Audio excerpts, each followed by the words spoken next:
Hello everyone, welcome to LoveBridge. Let us show you the features of the LoveBridge One system through this short video. You'll see every little detail from arriving at the table. When you arrive at your table at the start of a round, you will see your names on the screen. All you need to do is tap your name to check in. This will take you to the waiting room where you can see who has already checked in at your table. The game starts automatically when all 4 players have checked in and the round clock has started. When it is your turn, the bidding panel pops up on your screen. To place a bid, you just tap the level and the suit.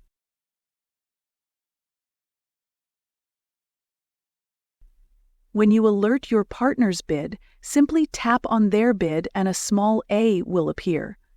With screens in use, you can alert your own bids by using the alert toggle on your bidding panel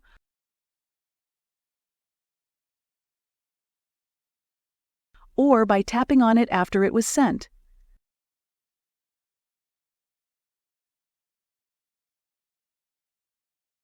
After you place a bid, a pop-up window will appear, where you can see your input immediately and cancel if you misclicked.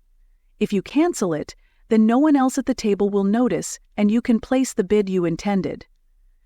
The length of this feature can be set from 0 to 5 seconds. We will talk about this later, along with all the other settings.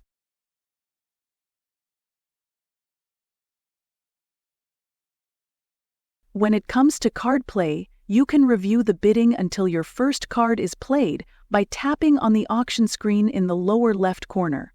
If there is no screen on the table, the opening lead is automatically face down, and the leader's partner must tap the card when he has no more question about the auction. When it is your turn in a trick, the letter of your direction turns white, and depending on your settings, there may be a blue rectangle indicating where to place your card. The default for playing a card is a simple drag and drop action. You can change this in the settings for double or single tap.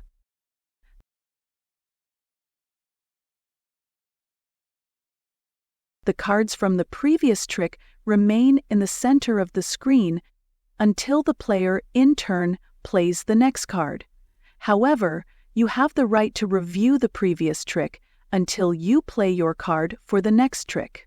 As you can see, when the next card is played, the previous trick disappears from the corner. In the top left corner, you will always see the current board number with the vulnerability and the dealer. Everything is shown from your point of view, so whether you are east or west, your cards are always at the bottom of the screen. Below the board information, you can see the round clock, the number of the round, and some information about the current deal, the declarer, the contract, and the number of tricks taken so far.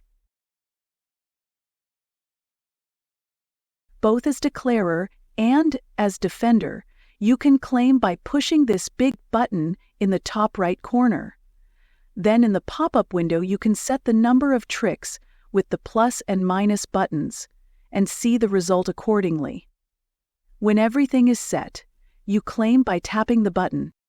The opponents immediately receive your claim and the deal is revealed for them. They have 3 choices. They can accept, they can continue playing, or they can call the tournament director. When the claim is accepted, the full hand and the result are shown for a few seconds. There are some other functions in the top right corner. Above the claim button is a red button with a whistle, which is for calling the director. In order to avoid accidents, calling the director requires confirmation. Then the other players at the table and the directors will immediately receive a notification. The directors will arrive with their own tablets, which shows all the necessary information about the auction and play, alerts, and the time consumed by each action. This icon with a crossed-out eye is used for hiding your screen. Tap it if you leave the table for any reason to prevent other players from viewing your screen. With the CC button, you can see your opponent's convention card. This button is only active if their convention card has been uploaded beforehand by the organizers. If you are interested in a particular detail, you can easily zoom in on the document by pinching in and out. The little book symbol here takes you to your personal score, where you can check every deal you played by tapping on their numbers. Here you can see the hand diagram with the double dummy analysis and the par score. If enabled by the organizers, you can also see the results from other tables.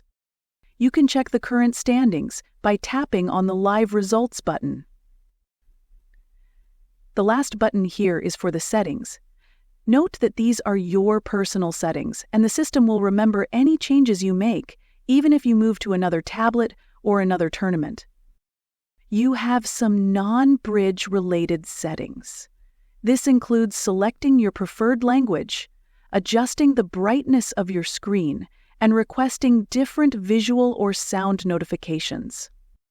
But the bridge-related settings are more important because you can customize features to make the interface more comfortable for you.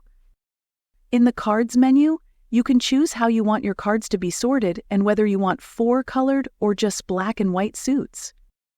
In the Bid menu, you can set the length of the cancellation period from 0 to 5 seconds or choose to ask for the confirmation of each bid of yours. In the Play menu, the most important setting is the way you play your cards. The default setting is drag and drop for everyone, the safest way to prevent misclicks. If you prefer, double tap and single tap options are also available. But please be careful. Undo is only available with the permission of the tournament director, only with a good reason. There are other little features that can help. If you want, we can gray out the cards that cannot be played, or show placeholders for your cards. And there you go, ready for your first LoveBridge tournament. Thank you for watching the video. If you have any further questions, feel free to send an email to info@lovebridge.com.